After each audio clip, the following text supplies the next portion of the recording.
Hello everybody, this is Genesis and I am bringing you guys another Dota 2 commentary. Today we're gonna see an interesting match, and I'm just gonna start presenting the Sentinel team, the pianist playing Crystal Maiden, good old Crystal Maiden, I love me some Crystal Maiden.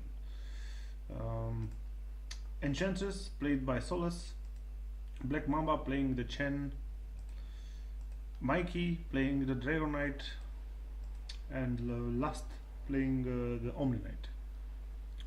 On the opposite side, on the Scorch team, we see a Witch Doctor played by Imdol. Um, Darkseer played by Cho. A Lone Druid played by Pancito. And on the top lane we see an Earthshaker played by Davis, and Shadow Fiend played by Looking for Team. I'm just gonna speed it up, get past this nasty pause, and here we go. So the configuration of the game plane, I guess it's gonna be jungling Enchantress. On the Sentinel side, she went to the Scourge's jungle to farm. Omni Knight and Dragon Knight will both go on a dual lane against Darkseer and Witch Doctor. The two range heroes should dominate this lane. Earthshaker is just gonna pull the creeps on the top lane, and from what it seems, the Sentinel have completely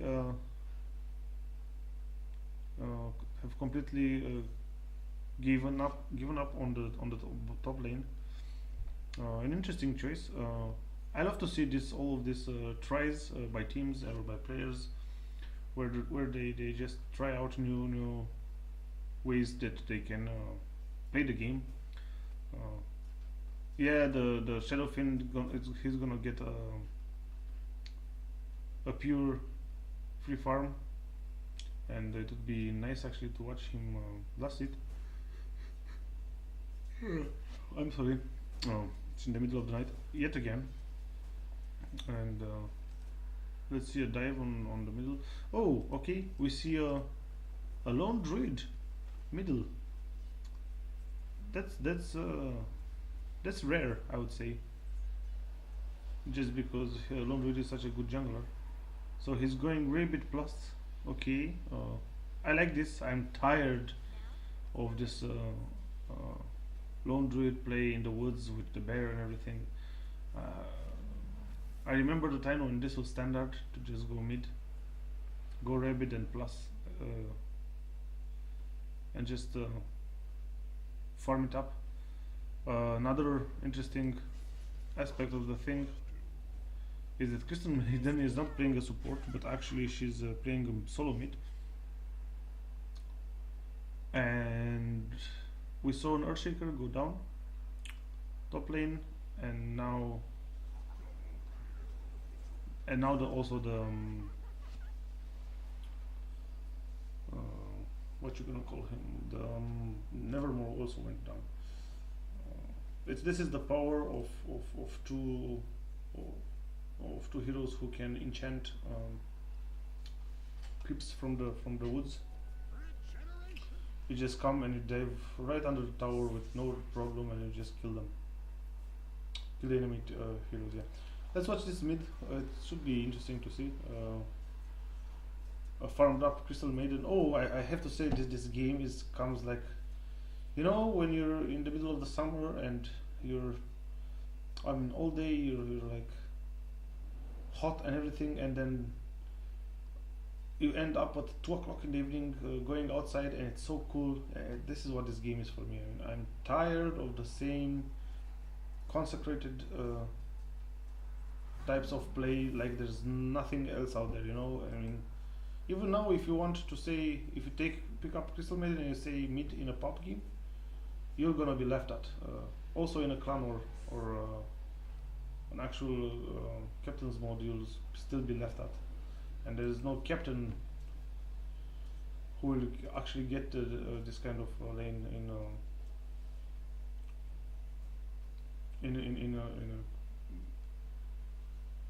an actual tournament game. So yeah, let's just watch it, see what happens. Remember that the Sentinel have two roaming heroes, jungler heroes, and that they do not have an opposition on the top lane. It's so out of the ordinary, this kind of play, that I'm actually inclined to say that they decided to practice like this. I mean, having a Crystal Maiden as a main farmer on the mid and main level XP getter, it's quite interesting. He's gonna go balls deep on the nuke, and she gets bottle, so she's gonna battle crow, I guess, and rune whore.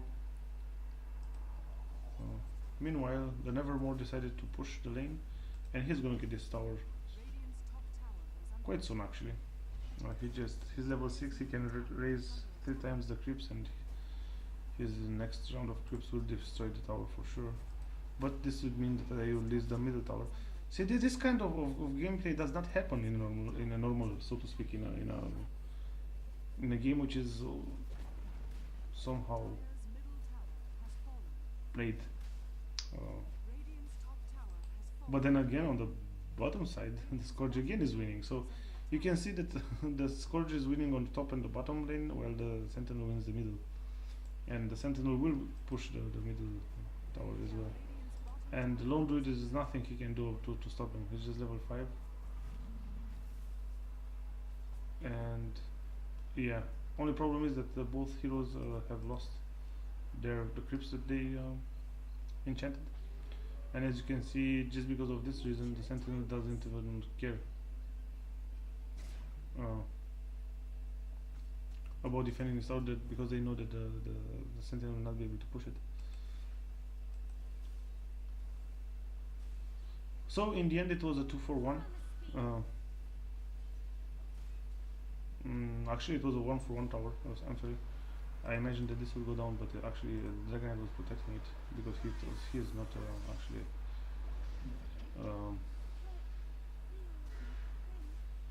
trying to destroy it.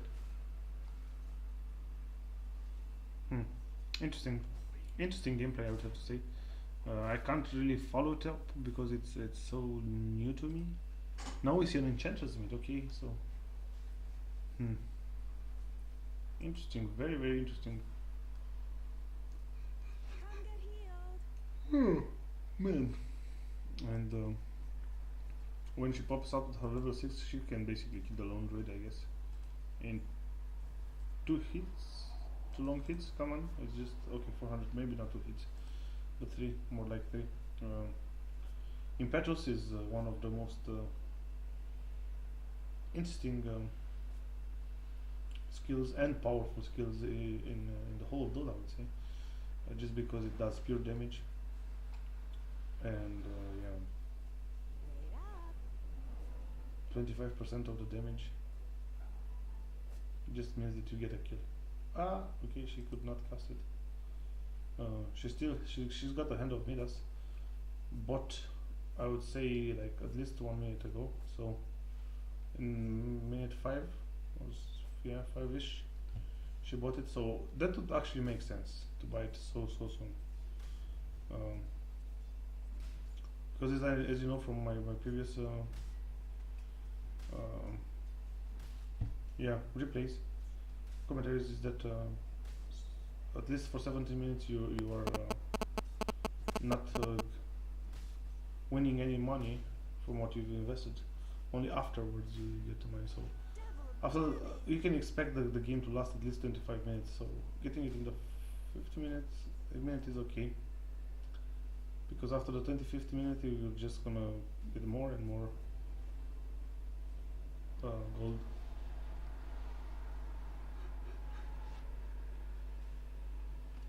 Or you can see it like this: every 70 means you get 1400 gold. And the thing is that you don't get the actual gold, you have to lose the creep. You cannot actually kill the creep and get the gold. I see, for example, this guy gave her 75 gold, but she had to kill it. So yeah, that's that. Let's see if middle we're gonna see any engagement or no, just a defense. A pure small defense by Black Mamba or Chen, yeah. Little bit of complaining by the Dragonite, which makes me feel that maybe actually the game is not a setup game where both teams understood each other where to play and which heroes to play to try out new strategies, but actually it's a legit pure strategy. This is how they felt that they should play, and this is how they played. Yeah, but I wonder why they don't get together and fight as a team. I know it's pretty early for team fights, but I think with the two heroes jungling and so on, and the free farm of Nevermore, some initial items should have already been created by both teams actually. So I'm not sure exactly what's happening right here, but yeah, I was not actually sure what the Purist was doing. It looked to me like he was trying to suicide. I guess Enchantress just decides to follow her Omni Knight into the world beyond.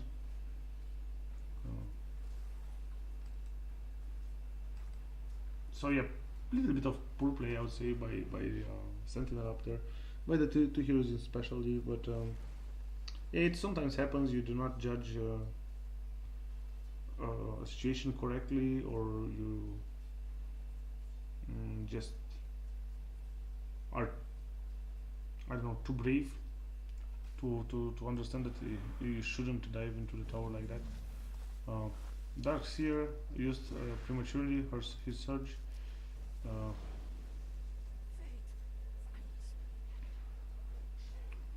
I'm sure that once the surge was a debuffer also, meaning that you would get debuffed and then you would get maximum.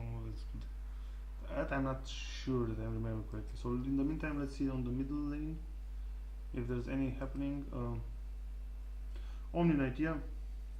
I like this hero. I liked it in Dota 1 a lot. In Dota 2, not sure what's wrong with him. I played him just like a few hours ago, and it was strange.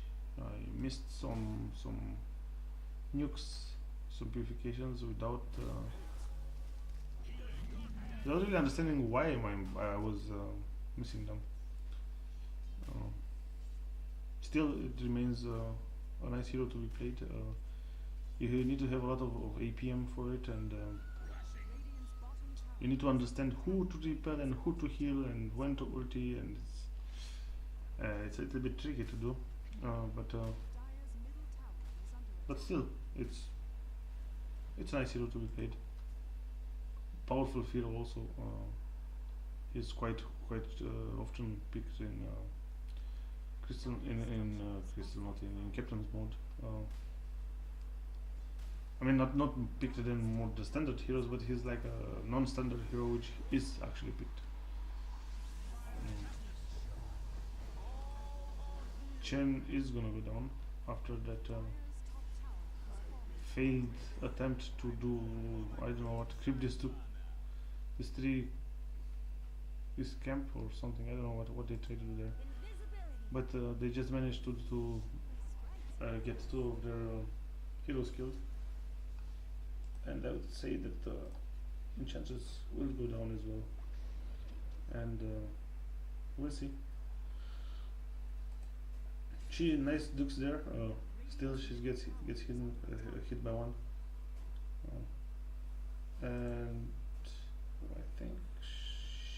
gonna go down. Shadowfiend also is gonna go down.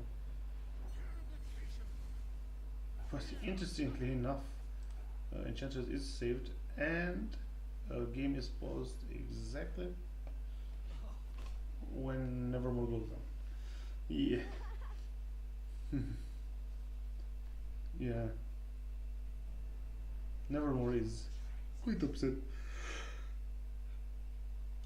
But I think he's a little bit of a hypocrite in this situation because he knew he was going down. The spear was already in the air. Okay. I think this becomes very unmannered like. I'm not exactly sure why they do this. They should just not abuse the pause.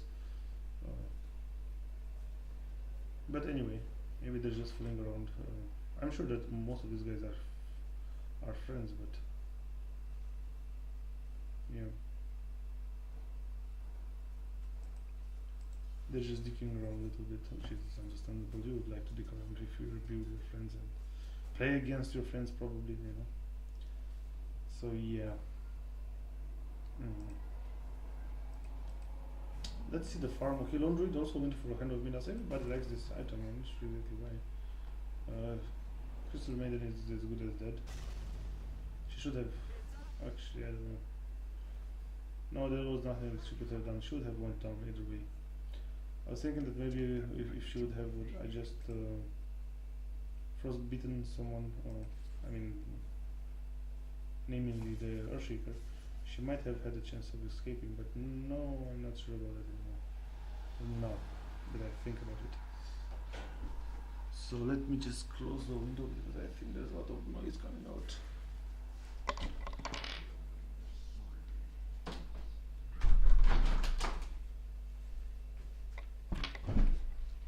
And I'm back. So a few kills in this game until now, not the most, not as you guys are used to,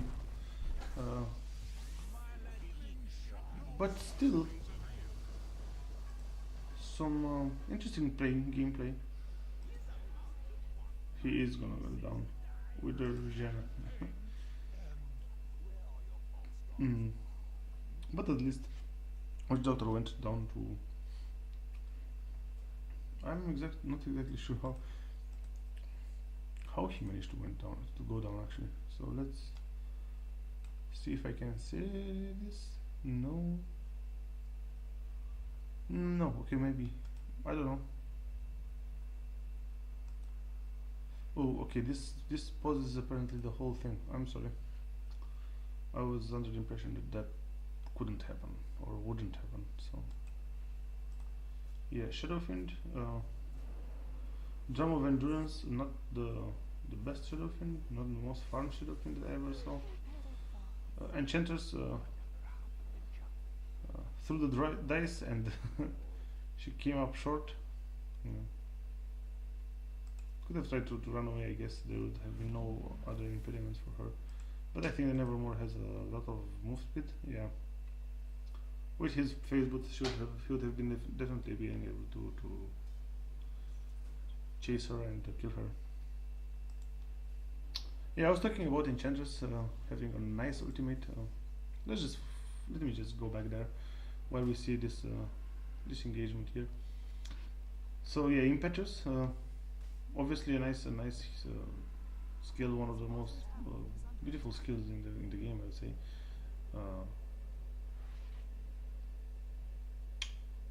Yeah, you know you know how it works. So you just the further the target moves away from you, since the point when you casted the spear, the more damage it will take.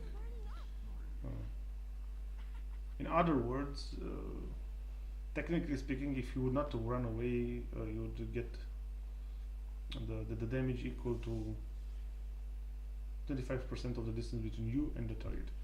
For 600, 600, right?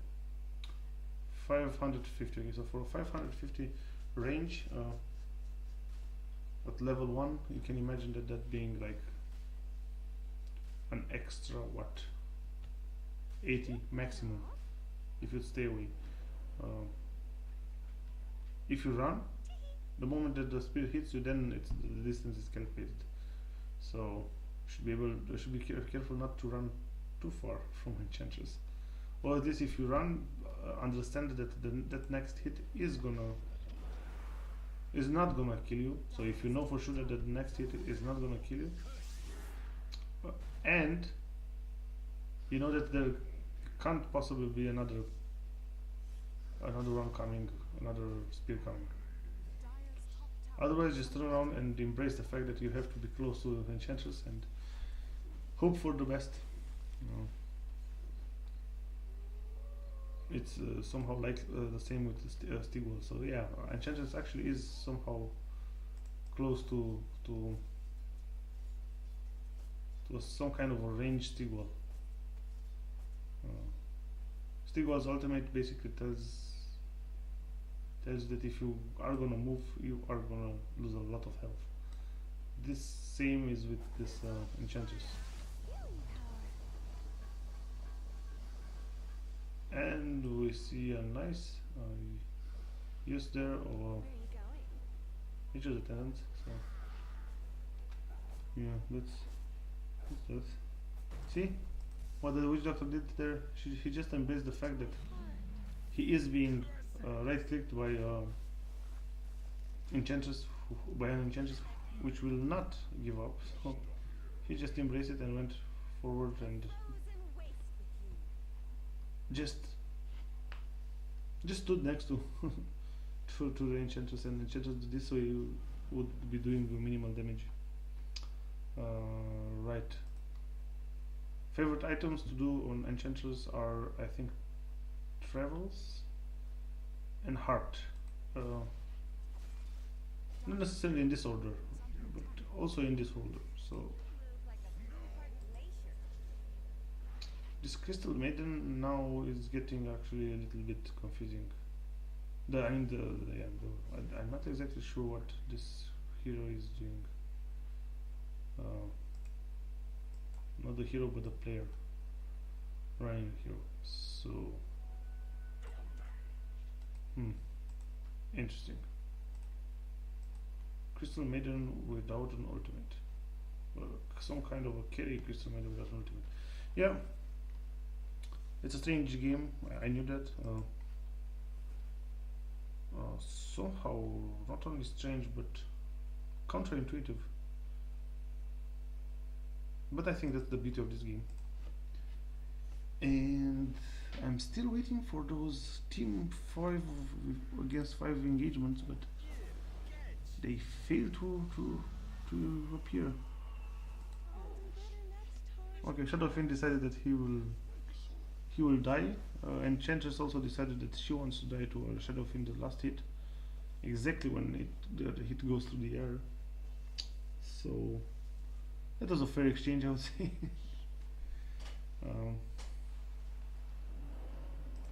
Shadowfiend, I think he buy back? He either bought back or came back. One of the two. I think bought back would be much more believable, and because it's much more logical. At the level 17, Shadowfiend would need a lot of time to recover, to be reborn or revived.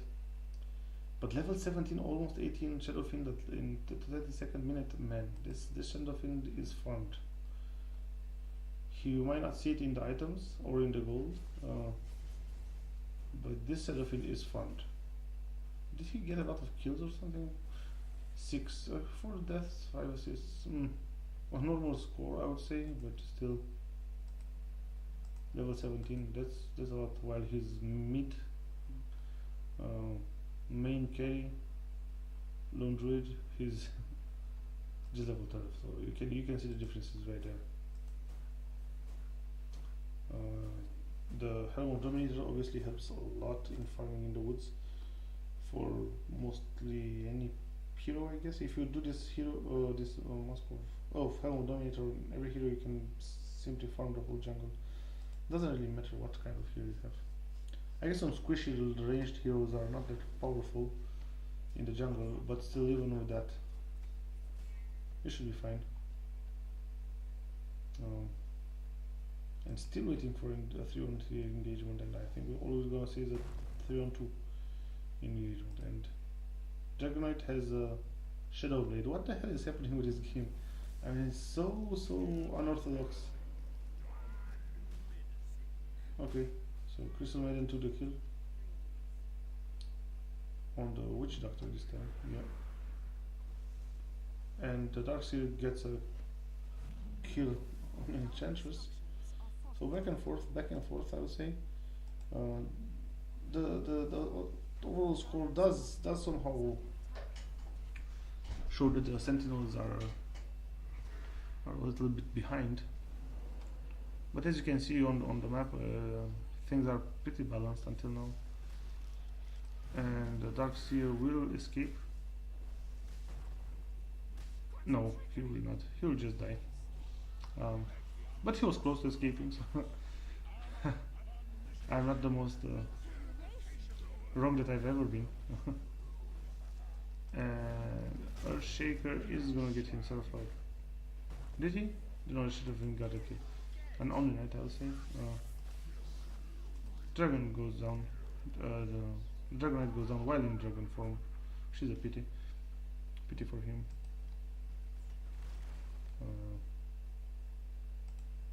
Very intensive wording from the Scotch side, which is always a sign of well understanding of Dota and what exactly is the power of Dota.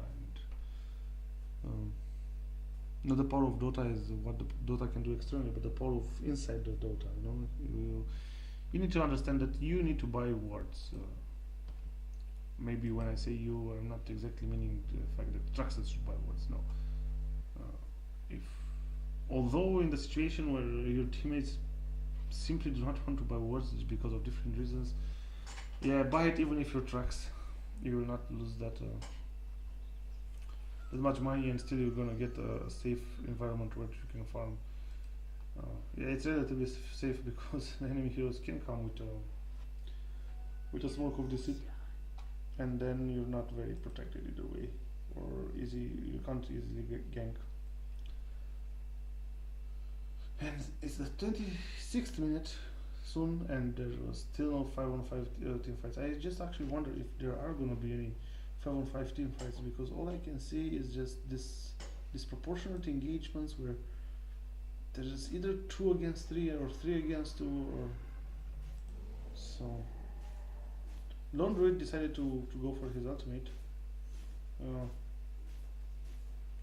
Very nice skill indeed.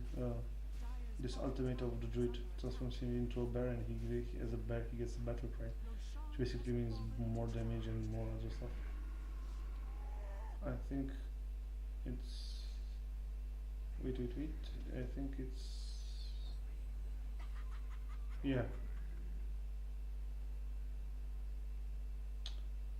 What was I saying? Base. Okay, so he gets more HP. Yep. And armor, obviously, and decreased attack speed, I would say. Although this decreased attack speed, I did not understand.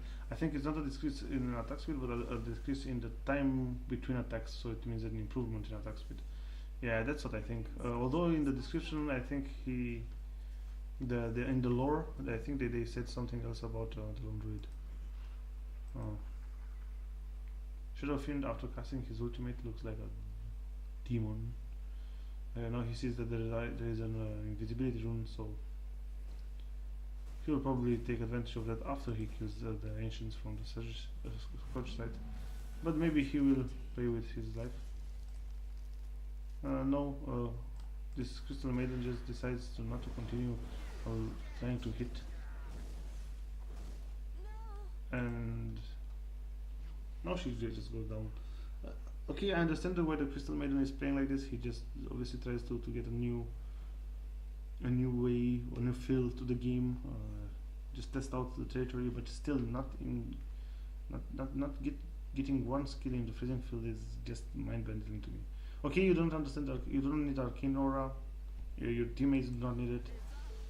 They can deal with just mana potions or whatever.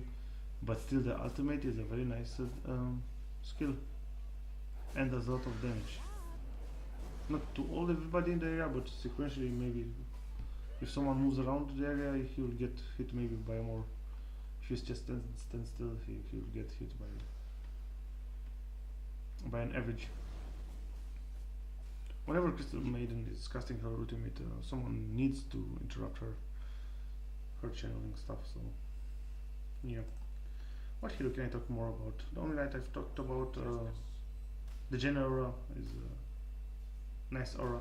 It's like, yeah, I have an aura, and I will not improve myself, but actually I will deprove you, not deprove, but make you guys worse. Yeah, again we see an engagement of kind of a gang. Don't really get it. They should just come together and fight as a team. This is what high level pro teams do. Whatever.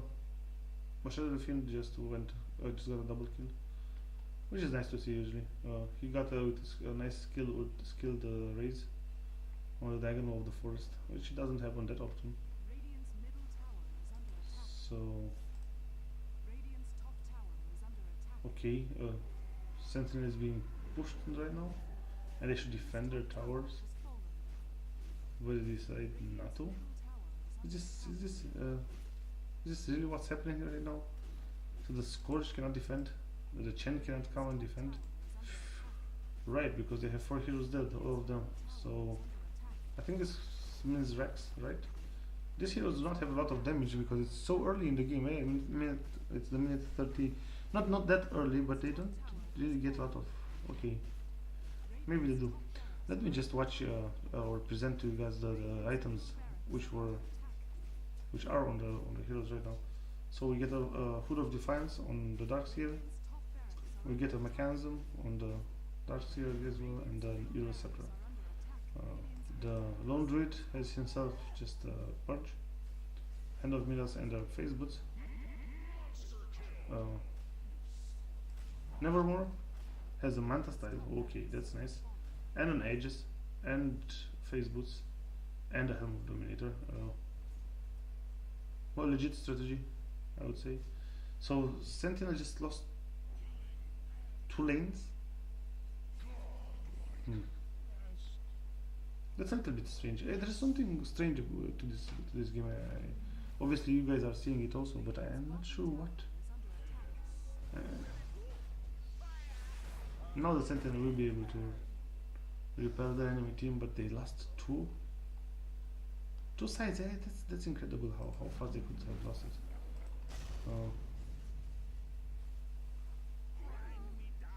Yeah. Crystal Maiden goes down yet once more, and let's see if the Scourge can just push. I'm not sure if they can push. They will try. Does the Scourge not defend? The Sentinel not defend? This also can happen in teams where they say, okay, we can't win. So yeah. Apparently that's what this is. The end of the game. Very surprising as the whole game was. I hope you guys appreciated it. I really did. It was different. It was like stepping outside of the ordinary. And game is done. Great. Hope you guys enjoyed it, and see you guys next time. Keep in touch. Bye bye.